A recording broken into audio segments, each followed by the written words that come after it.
Ju njohim me edicionin informativ të lajmeve. Kjo është Radio 7.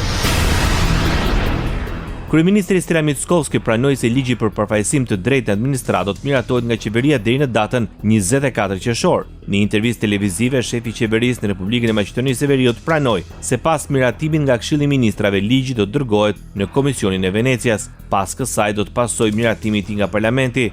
Nëse gjithçka është në rregull, do ta dërgojmë në Parlament në mënyrë që të miratohet dhe politikanët që po përpiqen të shkaktojnë polarizim etnik nuk do ta kenë më si temë, tha kryeministri i Republikës Maqedonisë së Veriut, Stella Mickovski. Ligji për përfaqësim të drejtë dhe adekuat është kthyer në një objekt për përplasje në Kuvendin e Maqedonisë së Veriut. Deputeti i Frontit Evropian Ilir Hasani kërkoi nga zëvendës kryeministri për qeverisje të mirë Arben Fetaj informacion mbi rrugtimin e projektligjit. Krahas ai kërkoi informacion mbi emrat e ekipit të ekspertëve që po përgatit ligjin. Për hartimin e tij ai kërkoi të ketë dhe përfaqësues nga opozita. Dhe një vit kaloi duke e bën atë ligj. Edhe ato po premtoni se do e bëni ligjin më të mirë se ligjin për përdorimin e gjuhëve. Edhe ato spari do e çoni në Venedik, pak të shëtitit aty në për ujë. Nuk e di se kur do kthehet prej Venedikut. Ndërsa zëvendës kryeministri Arben Fetaj akuzoi BD-n se për 20 vite me radhë nuk e ka rregulluar me ligj çështjen e përfaqësimit të drejtë në përputhje me marrëveshjen e Ohrit. Si në çështjen e gjuhës, si në çështjen e decentralizimit dhe të gjitha çështjet tjera që janë bërthama e marrëveshjes së Ohrit apo shtyllat e marrëveshjes, ju keni sjellur improvizime të njëpasnjëshme. Nuk keni rregulluar me ligj asnjë çështje, sepse keni qenë më të zanë me tendera, me malverzime dhe me korrupsion. Tash, unë du t'ju pyes, a jeni ju ato trima që e keni lënë Akademinë e Shkencave me 0 përfaqësues shqiptar aty?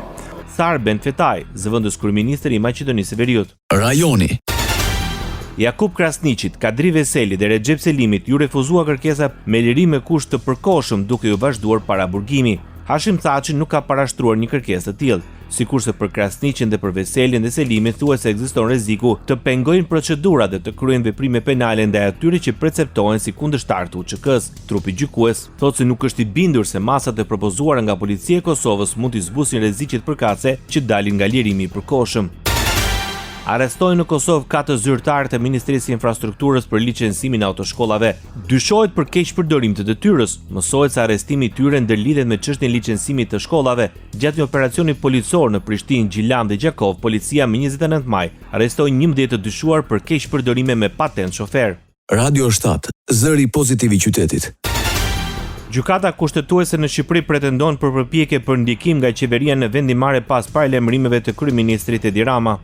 Në reagimin e gjykatës thuhet se deklarata e kryeministrit Edi Rama ku i bëhet thirrje të mos lajthis duke miratuar kërkesën e Unionit të Gjyqtarëve të cilën kërkoi rritje pagash me 700 euro janë përpjekje për të vënë në dyshim autoritetin dhe reputacionin e saj dhe që do të cënonte parimet themelore të shtetit të së drejtës.